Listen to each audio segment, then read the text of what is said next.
Pushkin.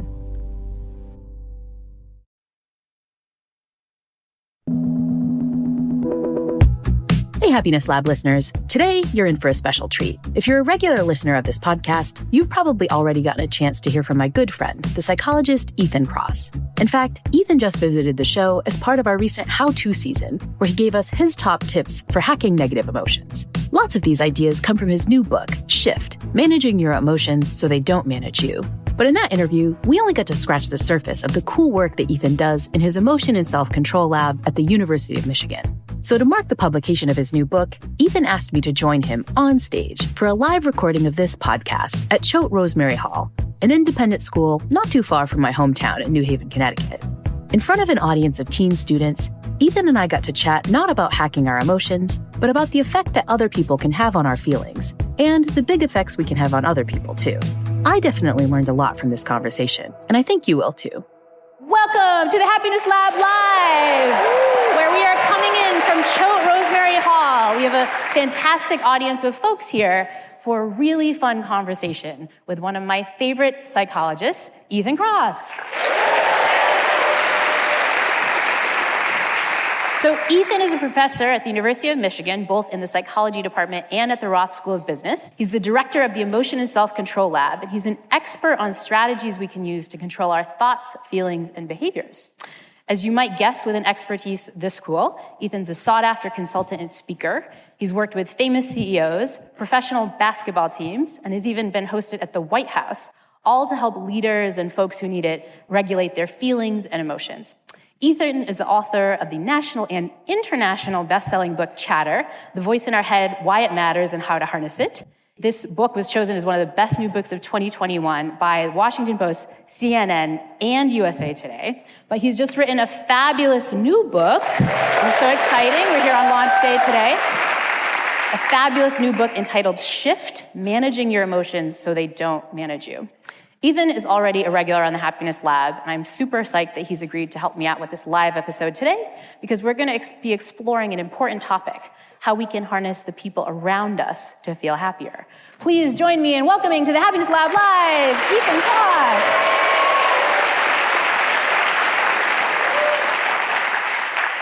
All right, Ethan, so today we're talking about a bit of a paradox when it comes to our happiness and our emotions. You and I talk a lot about things we can do to be happier, and one of the biggest pieces of advice that we often give is just that we can use other people to improve our happiness. Social connection is such a huge predictor of the way we feel. Often it's the thing that we can do to make ourselves feel good. But if we're paraphrasing Jean-Paul Sartre, hell is other people. Like, other people can also be a little bit of a pain in the butt. As an expert in emotion, can you resonate with this?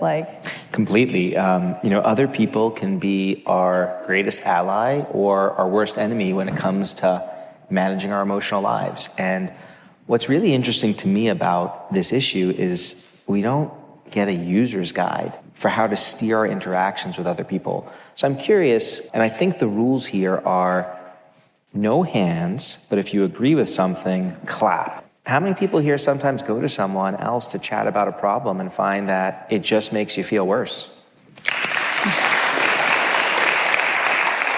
Often not our intention, but sometimes this happens with people we really care about. Sometimes it's our loved ones. I often joke, but mean this quite seriously. There are many people in my life that I am exceptionally close to. DNA determines those close connections, if you know what I mean. I don't talk to them about problems because I know that when I do, it's just going to take me down the wrong path. And so I think it is critically important to understand how to harness your relationships with other people and also the way you interact with others to make sure those interactions contribute to fulfillment, happiness, and so forth, rather than push you in the opposite direction. So let's take a deeper look at some spots where we get it wrong. One of the pieces of psychology that I think is really relevant here is some work on what's called emotional contagion. What's emotional contagion, and why can it kind of take us off track when we're dealing with other people? So we are a social species. We are constantly looking to other people for how to understand ourselves.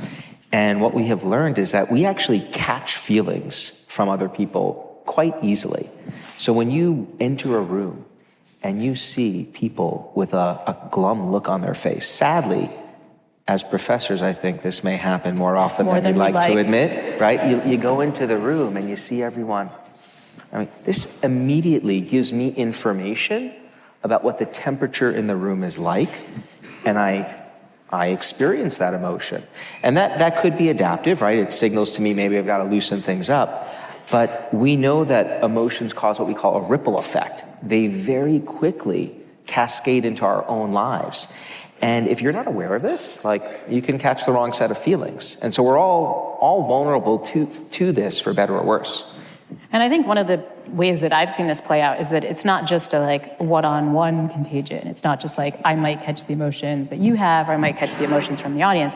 But then we tend to kind of transmit that like to other situations too, almost like a virus, right? So say I have a conversation with Ethan. This has never happened with Ethan, because obviously Ethan's a very happy person who's never glum, but let's say I have a conversation with Ethan, he's feeling really frustrated, he's feeling really down. I leave that conversation and then I go teach my class, and then I transmit that to my class, or I go on social media and I post something that's kind of frustrated and glum or angry. Like, you can see what researcher Sigal Barsade calls these affective spirals, where it's like not just like one person catches one person's emotion, but it's kind of a spiral that can almost transmit to a community. So it sounds like this can be really bad when it comes to the sort of emotions that are kind of naturally free-floating around if we're dealing with negative emotion.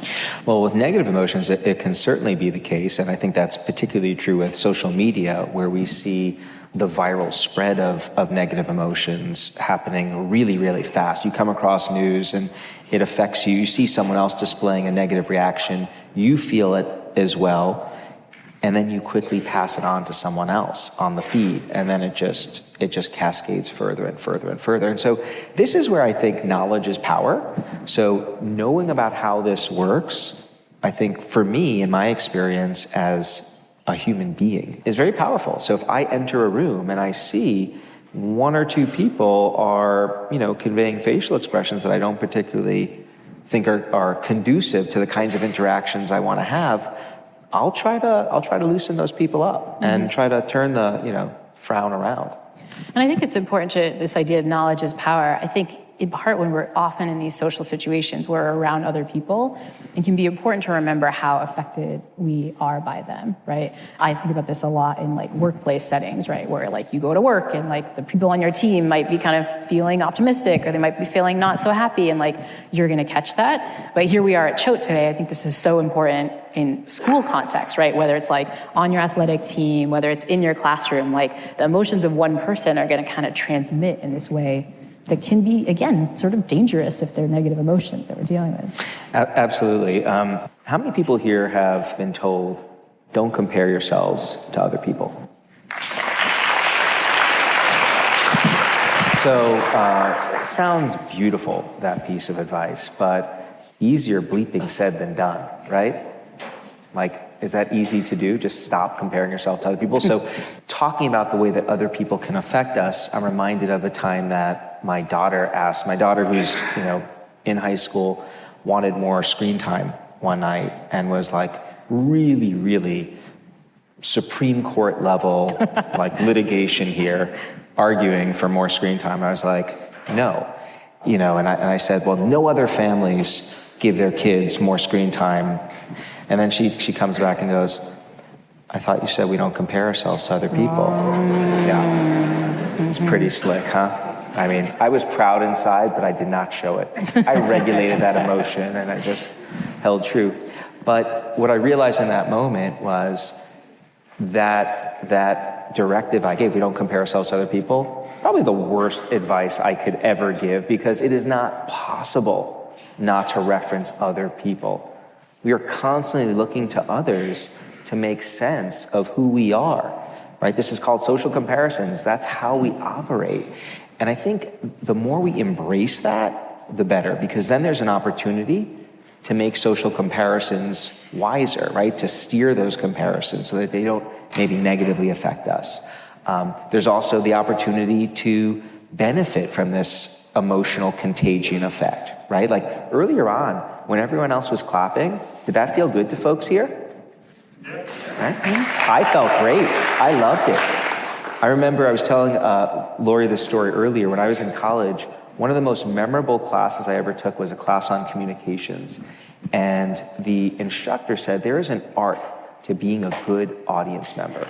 I'm scanning you all right now to see who's going to get an A versus an F. A couple of Fs here, right? So the art to being a good audience member involves a gentle kind of raising your cheekbones, smiling. Not, you're good. I love it. Keep going. Ethan's pointing at one student who was like really kind of kindly smiling and looked very compassionate. And it's fine to do that in your head. You could say, this is terrible. Yeah. I can't wait to go back to what I'm doing. Doesn't matter for us up here because we're catching these signals from you. You're conveying information to us. And so you can use that, if you know how this works, you can use it to your benefit to make other people feel better or not. Right? And so that's where the knowledge is power for how I think all this works. And we'll talk more about social comparisons, I'm sure, but yeah, well, likewise. Let's dive into it now because I think, we were just talking about emotional contagion as one way that we catch other people's emotions in person and also online, as you mentioned. I think especially online, but also in person, another way that other people negatively affect our emotions is through social comparison. And that can feel particularly frustrating because sometimes even in a situation where you feel like you're like objectively kind of doing okay, if you see somebody doing better than you, it can make you feel kind of crappy. Whether that's, they had a better vacation than me, or, again, here we're in high school, they're getting better grades than me, they perform better than me, they're doing better at work, making more money, for folks in the adult world. It just seems like all of it makes you feel kind of bad about yourself. And it's always possible to find someone who's outperforming you. I mean, it's remarkable. We can always find that person. Sometimes, a lot of people describe the experience of being on social media. A lot of people here on social media? Okay. So anyone ever feel like when you're on Instagram or whatever platforms you're on that it's kind of like navigating landmines? Like you're going through it, you're feeling good, you're seeing the funny movie, great, and then you catch something that, oh crap, I suck. Like, does anyone ever have that experience, or is it just me? Yes? So you don't know when it's gonna happen. And we do know from lots of research that most of the social comparisons we make, and we are doing these comparisons all the time, do tend to push us in the negative direction. So we make comparisons against people who are outperforming us in some way, we don't feel great about our lives. You can actually reframe those comparisons to your benefit. And up until I knew about the science here, I was just a victim of these comparisons. I'd feel kind of glum. I'd go lay on the couch, maybe put some washcloth on my head. Oh, I'm such a failure. Haven't lived up to my blah, blah, blah. That was a joke, folks. He was trying to make a joke. Yeah, well, we won't even try that one again because that was just, I like this where you could just edit it out. You just edit it out. If the joke doesn't work, it never happens. This is good. Yeah, it's beautiful. So here's what you do. You can flip it. So now when I come across that situation, I think, wow, they achieved this, so can I. And now it's not competition. Now this is information that I can use to try to aspire to reach that goal. That's a little reframe, we call it, that is powerful because it neutralizes that negative social comparison, which is inevitable. And now that I know how to do it, and this was a big reason for writing this book, is if you have the tools to push your emotions around, it becomes really easy to do it. It doesn't have to be super complicated. You can also do it in the negative direction. You come across someone who is doing a lot worse than you, and maybe you think to yourself, oh my God, what if this happens to me? Right? That makes people feel really anxious sometimes. Rather than thinking about making a comparison and feeling that way, you could flip it. Wow, I'm so grateful. This hasn't happened to me. Simple switch puts you in a totally different direction. Do you ever do this when you make social comparisons? Like, tell the world, Laurie, you have been silent on you making the comparisons. It's been just about me so far. Yeah, I think so. This is one of the studies I teach in my class is just like so profound at how not only how bad social comparison makes us feel, but how much like sometimes when we're socially comparing, we just like don't have any justification for it at all. And it's a study that happened, a very famous study with in sports. Researchers went and they looked at Olympians who were on the stand. So these are people who won gold, silver, and bronze medals at the Olympics, standing on the stand. And what they did was they videotaped their facial expressions to see who was kind of who is feeling which emotions, right? And so first, the gold medalists, what are they feeling? Well, they're feeling like happy, elated, they're smiling, it's fine, right? They're best in the world, right? Now we cut to the silver medalist. What are they feeling? They're second best in the world, like literally better in whatever their sport is than billions of other people. What emotions are they experiencing? If you analyze their facial expressions, it's not happiness, it's emotions like contempt, deep sadness, grief. Like they're not even in the positive camp anymore. They're just experiencing only negative emotions. Why? There's a really obvious social comparison there. When you won the silver medal, you really almost got gold, but you didn't get it. So what are you feeling? You're not feeling like, slightly less happy than the best in the world, even though you are the second best in the world. You're feeling awful, right? But the reason I like this study is that it also points to a way that we can do better, because those researchers also measured the emotions of the bronze medalist, the person who did third, right? Now you might think, well, if the silver medalist is feeling really terrible and contemptuous and experiencing grief, then the bronze medalist is going to be doing even worse. Like they're going to be totally miserable, right? Turns out not so.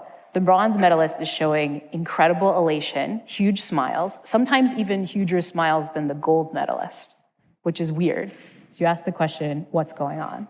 Well, what's going on, again, is social comparison. Who's the bronze medalist comparing himself against to? Not gold, because that was like several seconds or several points or whatever away.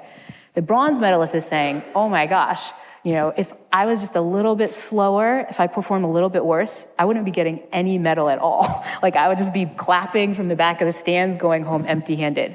I feel awesome. The bronze medalist comparison makes him feel good. And this is why I always joke with my students that when you're trying to fight social comparison, you shouldn't look for the silver lining, you should look for the bronze lining. That one felt almost like it was a good joke. Thank you. But Laurie, like the way you just described it, so completely agree with that route to harnessing social comparisons. But when you describe the silver medalist as, hey, you are number 2 out of 7 billion people on the planet right now, that's a reframe too that the silver medalist can use that is really powerful. And, if there's one big picture lesson that I would love all of you to take away from this conversation with us about managing your emotions, it is that you can be proactive in how to do it. Oftentimes, we just stumble into emotional reactions. We make the comparison, it leads us in a particular direction, and then we just kind of ride it out until it peters out. But you could get in there strategically, doing the kinds of things that Laurie and I are talking about to nip those reactions in the bud, or extend them, or lengthen them, and increase their intensity, whatever you want to do, if you understand the specific tactics that exist. And there are lots of them. And so when we get back from the break, we're going to talk about some tactics we can use to deal with not just the way other people affect our emotions, but the way other people affect our behavior. The Happiness Lab. We'll be right back.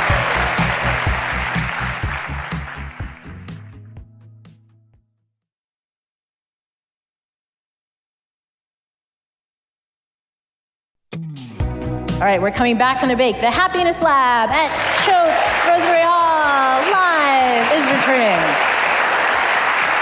Okay, so before the break, we were talking about ways that other people affect our emotions. Now I want to get into ways that other people affect our behavior, what we're actually doing. And there's a long history of this in the field of psychology, right?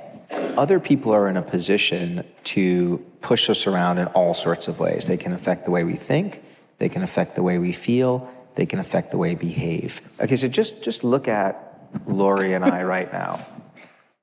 Anyone notice something similar? Like they're all different ways we could have chosen to sit. Like I could have done this.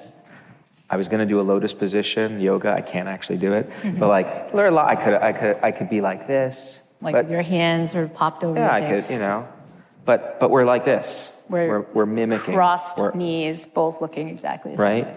And kind of upright. So there is this chameleon effect where if you are in the presence of someone, in particular at your level or above, someone you admire, you tend to automatically mimic their behavior.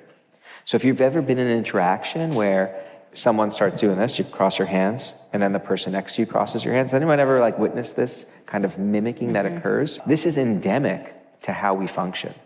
And Interestingly enough, it can improve rapport between people because there's this matching between us. In fact, one thing they often tell you to do if you want to become friends with somebody, get to know people, let somebody else know that you're listening to them, is to what's called mirror their behavior. So not like perfectly copy it, but kind of do it. Turns out this is actually a podcaster technique when you're doing it live, is for me to copy your actions. Oh, so you make you feel like have you're you been being doing? heard. I feel very welcome in your presence. A warm cup of tea. But what are some of the consequences of this? It means that like naturally, without realizing it, we're like soaking in the behaviors of others and copying it. Other people, look, the world is messy. The world is unpredictable. We are constantly, as human beings, striving to make sense of how to optimally navigate this world. You, as someone who I can trust, someone I admire, you're giving me all sorts of information. So I'm taking that in and I'm using it to guide my own behavior unconsciously. Because I could count on you. Now, if it's someone else who I don't know and I don't trust, I'm not going to mimic them as much. Now, you can have fun with this effect if you want. Like, you might be talking to someone and you could push its limits. Like Laurie does this when she interviews new graduate students. No, I don't. I'm just joking. That's going to be an edit. But you can do a little bit of experimenting to see how this actually operates. It is a powerful, powerful phenomenon. And if you see someone mimicking you, I think it's a sign of a flattery, like they actually hold you at some level of esteem. Now, if you're not mimicking, don't take that the wrong way. If you're not being mimicked, right, you could reframe it. But that's kind of the behavioral copying we do, just kind of unconsciously. Sometimes when we see other people's behavior, it affects the way we think about things and reason about things. This is a phenomenon that's often been called social benchmarking. What's that? This is this wonderful study where I don't think you could actually do this nowadays in the lab. This was done maybe 60 years ago, this study. And participants came into the lab and they were actually injected with adrenaline. But they didn't actually know it was adrenaline. I think they were told it was vitamins or something to that effect. And so they've got these kinds of arousal symptoms, right? They're like energized physiologically. But they don't quite know where this energization, is that a word? Possibly. We're going to run with it. Sounds okay? Yeah. Okay. Energization is coming from, it's definitely not a word, that energized feeling, they don't know where it's coming from. And what the experimenters do in one condition, they have this actor come into the room and he acts like euphoric. Like she's just super, super happy. And in another condition, you have an actor come in and he's really angry. And what the experimenters want to see is, does the subject who's been shot up with this adrenaline, does the behavior of the other person change the way that they behave? Right? So you got all these feelings, but you're not sure how to make sense of it. And so what they end up finding is that when you're in the presence of someone acting really angry, you start acting more angry as well. If you're in the presence of someone who is acting euphoric, you kind of start behaving happier too. So it's another example of how other people have the potential to powerfully shape the way we ourselves respond, and in this case, behave. And that is particularly true when you are not sure of how to behave, or you are not sure how to make sense of what is going on inside you. And I think that particularly fits with this study, right? These subjects are shot up with this chemical, like they thought they took a vitamin, and now all of a sudden they're just feeling like this sense of energy, like they don't know what's going on. And so they look to this other person to be like, oh, we're angry now. We're angry at the experiment, or oh, we're euphoric. And that happened in this weird, strange, possibly unethical now experiment. But this happens all the time when we have an experience that we're kind of not sure how to make sense of. We have to look to other people. So this reminds me of a story with my oldest daughter. And a couple of years ago, she transitioned to a new school. It was a lot more demanding academically than the school she was in before.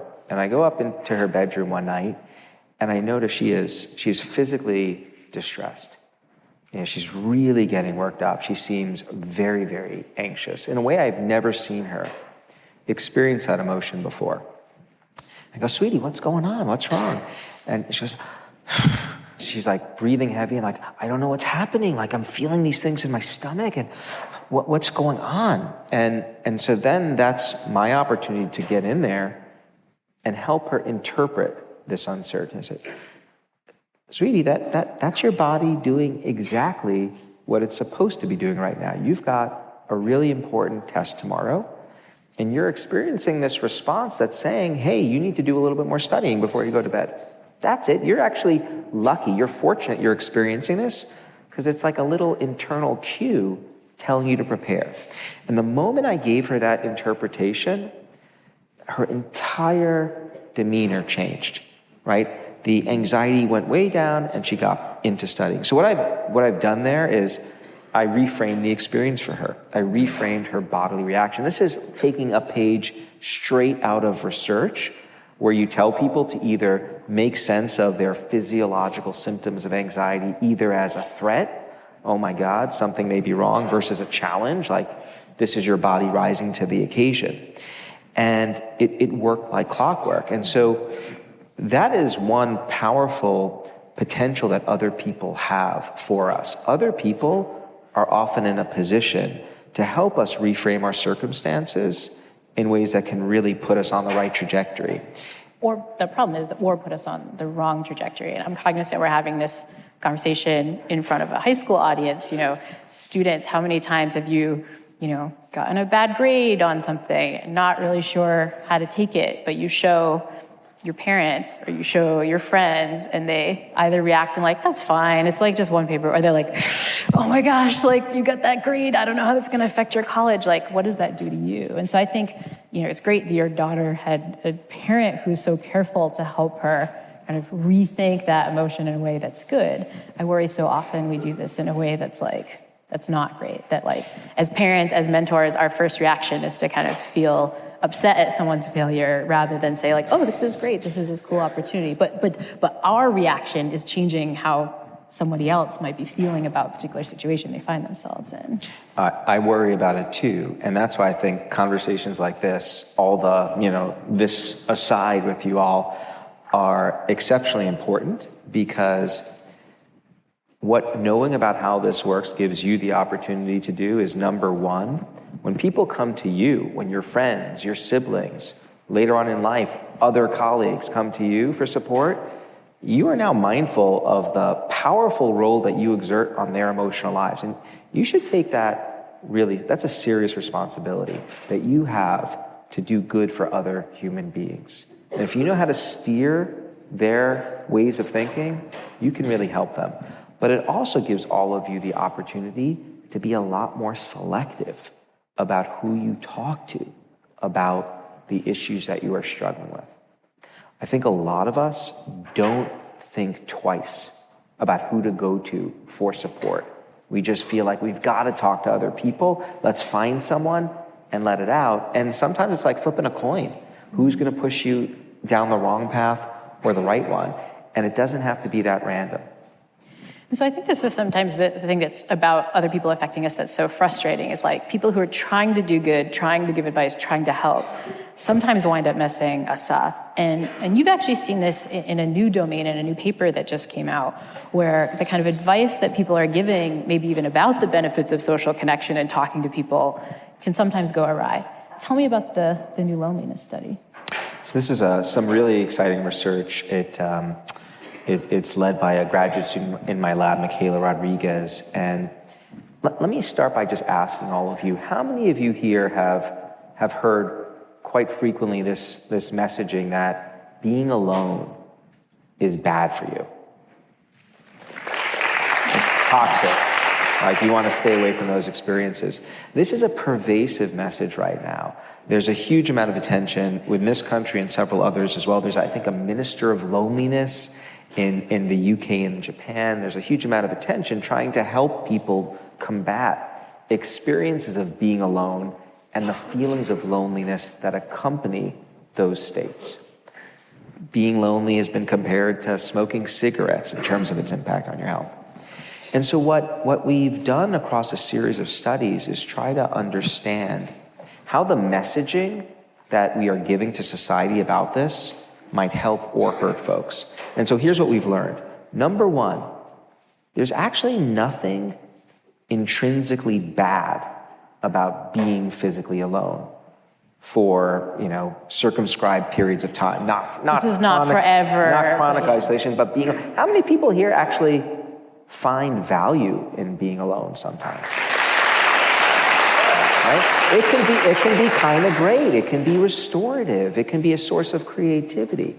So what we've seen in lots of research is how you think about being alone, is it good for me or bad for me, directly impacts how you experience that state. If you think being alone is bad for you, if you're sitting at the lunchroom and you're eating by yourself one day and you think, oh boy, not good, that's going to lead you to feel lonelier. If you think this is an opportunity to rest and restore, be alone with my thoughts, this could be a good thing, you actually feel better when you spend time alone. Okay, and we see that over and over again. Here's why this is really important. We did this analysis where we went back several years and we looked at every major news article that talked about being alone, and we coded it rigorously for, are you describing this experience of being alone as something that's good for you or bad for you?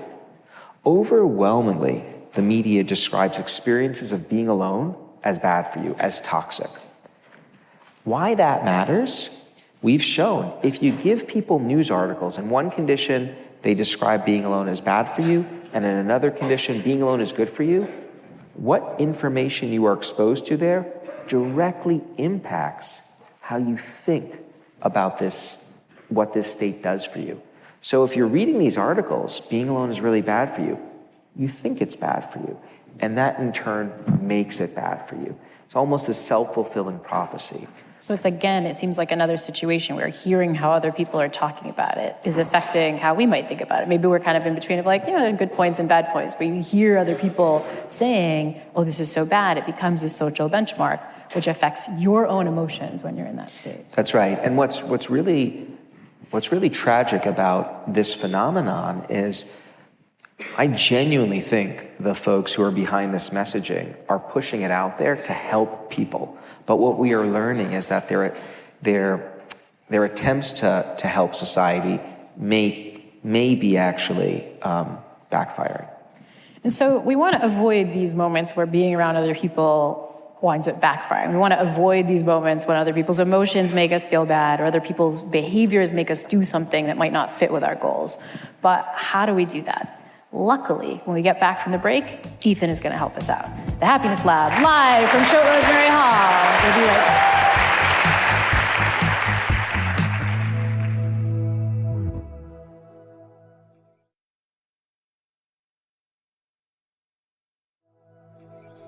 We are back, the Happiness Lab, live from Choate. So now we're going to do the fun part of our conversation, because we're going to talk about how we can kind of use other people in a way that really does make our emotions feel better, that does allow us to achieve our behavioral goals and so on. A kind of set of like social hacks that can be these powerful tools for shaping our happiness, ultimately.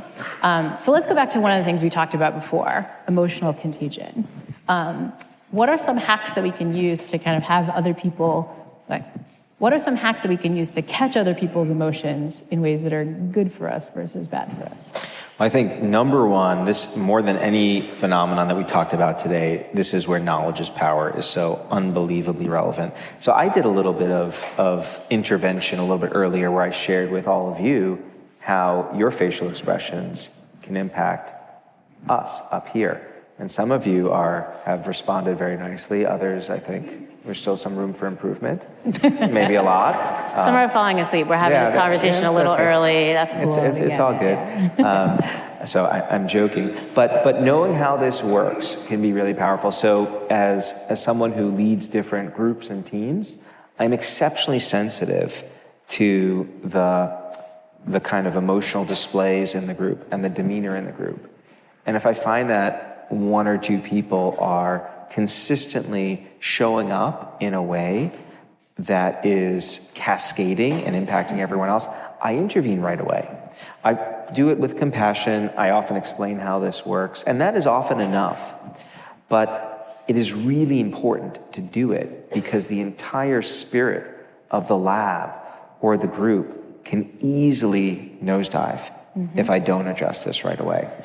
And I love this suggestion so much because I think sometimes when we hear about these effects of emotional contagion, we're like, oh my gosh, we're just totally at the mercy of the people around us, and I'm just like, my emotions are stuck. But what you have to understand when you hear those effects is like, that also means you have agency, right? If you roll into your team and everybody's kind of feeling down, you have to remember like, wait, I have the agency that if I place a seed of a little bit of optimism, a little bit of humor, a little bit of something, a little bit more positive energy, whatever you need, that seed is going to spread. And what's really cool about the fact that there are these ripple effects, these so-called affective spirals, is like if you plant that seed, and even if it's a little forced, even if you're kind of trying a little bit, if other people catch it, they're going to catch that a little bit authentically, and then they'll feed it back to you, right? So you can kind of be the seed that starts this spiral of something much more positive. And you can leverage a lot of the other effects that we've been talking about. So I'll often purposefully overcorrect in positivity and happiness. Like, don't I look ridiculous now? Hey, Laurie, how are you smiling. doing? He's smiling really jokingly. Right? The students, if you see their faces, they're like, why is he making that expression? Yeah, that's true. Yeah, but there we go. We got the laugh. So like, I'll often focus in on the one person who maybe isn't showing the right kind of attitude, and either not directly through these kind of chameleon effects, try to loosen them up, or maybe I'll ask them, hey, what's going on? Anything good happen this weekend? Try to shift their mood deliberately. So that's sort of emotional contagion. We talked a little before about sort of venting, this idea that sometimes we want to share our emotions with other people or share our troubles with other people, but often sometimes there are people out there that don't necessarily mirror back to us what we want to hear. They kind of can hype us up or get us even more upset or more frustrated. How do we do a better job picking people we should vent to more successfully than others? So this, it turns out, is actually pretty simple to do. And when I think about like all the science I've written about in this book, this is top 5 pieces of information that I use in my own life and really benefit from it quite a bit. So I think about who are the people in my life that when I go to talk to them about a problem, they don't just listen and demonstrate that they support me and have my back, but essentially egg me on, which is what happens when you co-ruminate with someone else. So here's the situation, like something bad has happened to you and you go to talk to someone else about it. So I have a difficult interaction, let's say, with a colleague, and I call Laurie. Laurie, can you believe what this person did? And you say, oh my God, I can't believe they did that. They suck. Why are you even in that university? It sucks. Like, you need to get rid of all your, you see what I'm doing? I'm just like fueling the fire, right? I haven't gone into problem solving mode. I haven't tried to de-escalate the situation. And when you do that for me, I love it. Love it in the moment. It is indulgent. It is, yes, Laurie's on my side. She hears me. She feels me. So that's really good for our relationship, to do a little bit of that kind of back and forth expression and venting.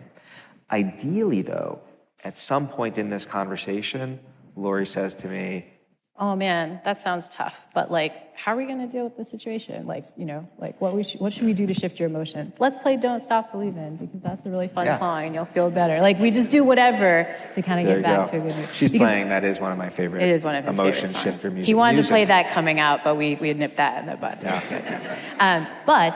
Yeah.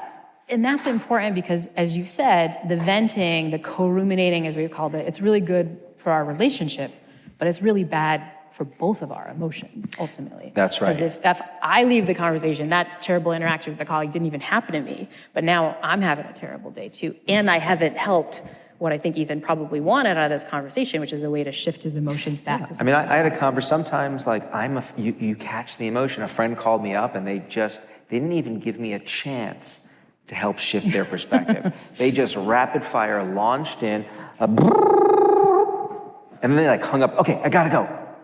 And for the next 3 hours, I'm just going over in my head what happened to them. Yeah. And I'm taking on all the emotional baggage. So those are not the best kinds of conversations to make you feel better.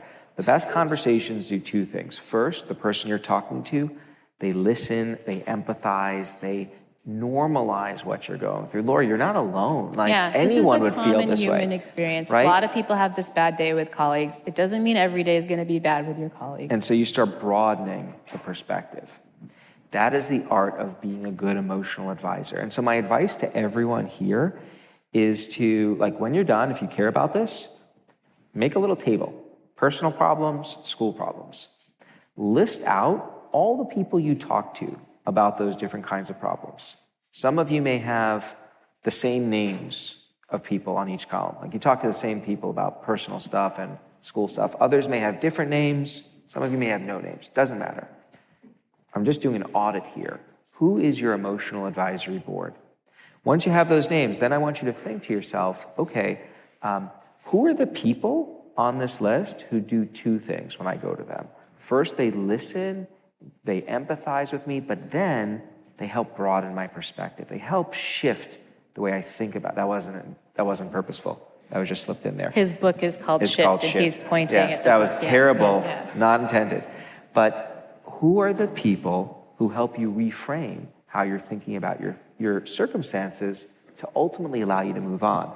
Those are your emotional advisors. Circle those names. For all the names you didn't circle, you've got two choices.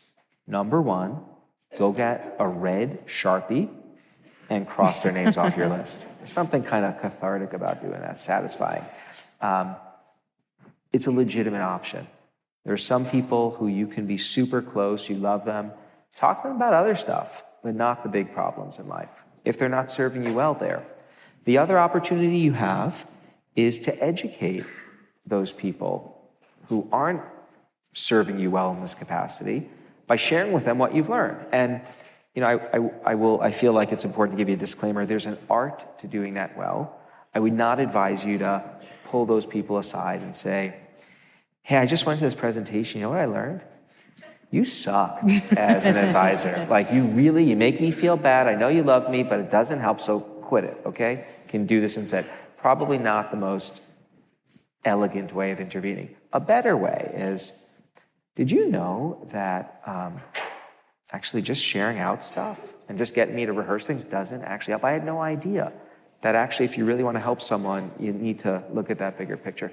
Or if you don't want to do that, you can say, I just listened to this awesome live taping of the Happiness Lab. That was at my school. It's at my school.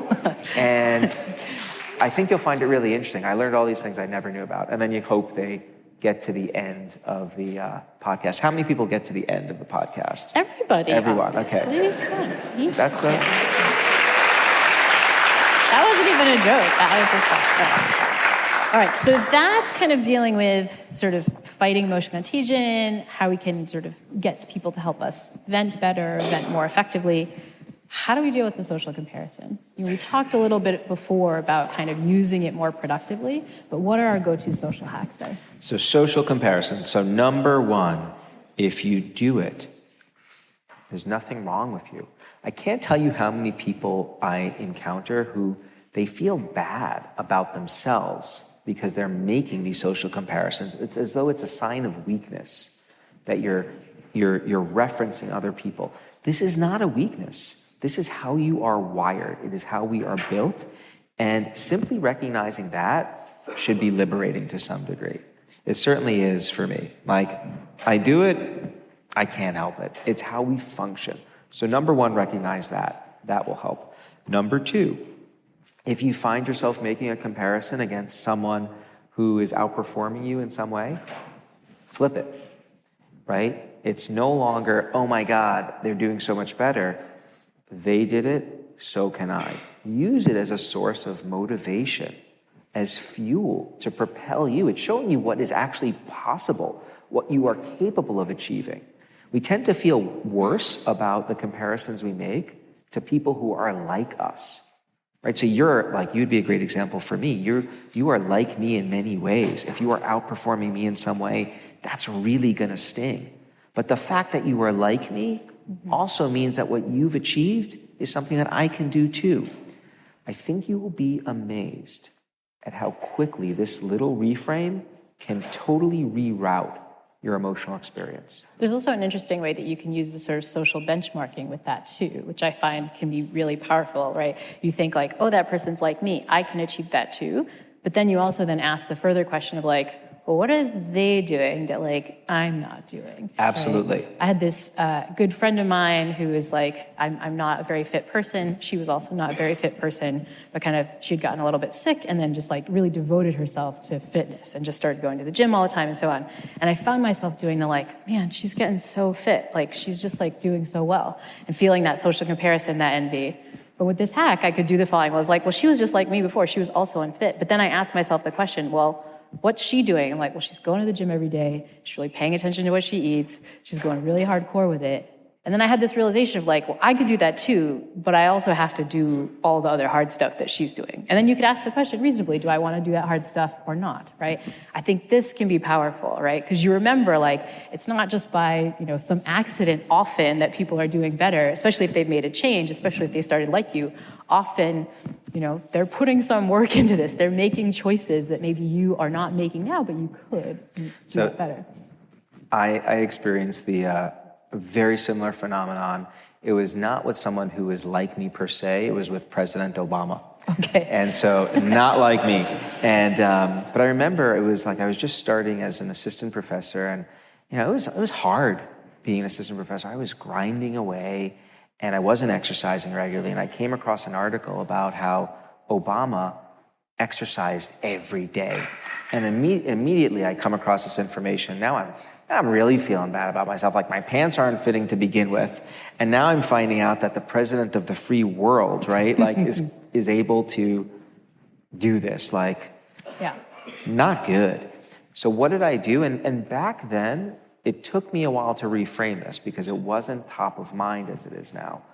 But eventually I did, and I thought to myself, you know what? If that guy, who's a lot busier than me and a lot more important, can find time to exercise each morning, so can I. And to this day, that is a guiding motivation I use to get me to the gym. It's so funny because I have this similar thing when I'm at the gym, and I have this trainer who is trying to help me, but it's tough for him. But sometimes he'll make me do planks, and I hate doing planks. But I remember hearing that the Ruth Bader Ginsburg, the former Supreme Court Justice, did like 3 minutes of planks every day, and she was like 80. And so when I hate this, I'm like, freaking Ruth Bader Ginsburg, who's so much older than me, and she could do this, and I feel like I should be able to do it too. What we are talking about here is weaponizing these social comparisons to your benefit, right? We stumble into them, and like, don't wait to stumble into it.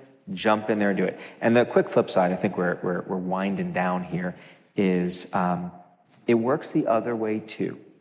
If you find yourself coming across a case, someone or a group of people, tragedy has befallen them, and you instantly interpret that as, oh my God, what if that happens to me? I was just recently in DC, for example, when the plane crash occurred. I actually flew in like a half hour after that happened. And many people that I was around were really overcome with negativity because they were thinking about, oh my God, what if this had happened to me? You can flip it, right? If you don't want to feel that way, oh my God, how lucky am I that this didn't happen to me? It's a very easy switch. So I'll say one more thing, 15 seconds, and I'll throw it back to you. A lot of people think that managing our emotions is hard. It has to be hard. It sometimes is hard, but it doesn't always have to be. There are lots and lots of tools that we can use that make emotion regulation easy. And I think the more you can familiarize yourself with those easy-to-use, effortless shifts, and thank you to you for helping share these things with the world in your podcast, I think the happier we all will be. Well, Ethan, thank you so much for helping us figure out how we can use these social hacks to shift our emotions. I think I speak for all the folks in the room and listening at home and say we're really feeling like shifting is going to be a little bit easier. And we'd like to thank you for all your help.